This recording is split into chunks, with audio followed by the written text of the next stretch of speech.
Sentiment among consumers just keeps going back and forth. It's Tuesday, September the 30th, and this is Markets with Megan. If you like this podcast, please, you can subscribe, hit that alarm bell. You can always share it with your friends, any family members or colleagues that might find this interesting. But as always, we're here to break down that economic data that we receive on a regular basis and what it means for the economy, what it means for the Fed, and what it means for your wallets.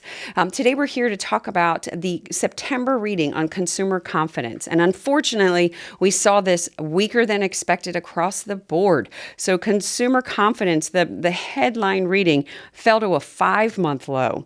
When you look at consumer sentiment on the current situation of the economy, that fell to a 12-month low. And when you look at the expectations for the future, consumer confidence fell here to a 3-month low. Now, where was this concentrated? It's primarily in their concern about the labor market. There's an indicator that's called the jobs plentiful minus the jobs hard to get. So when that number's declining, that means that consumers think there's less jobs available out there and they're harder to get. So right now, that level fell substantially. It fell to the lowest level since February of 2021.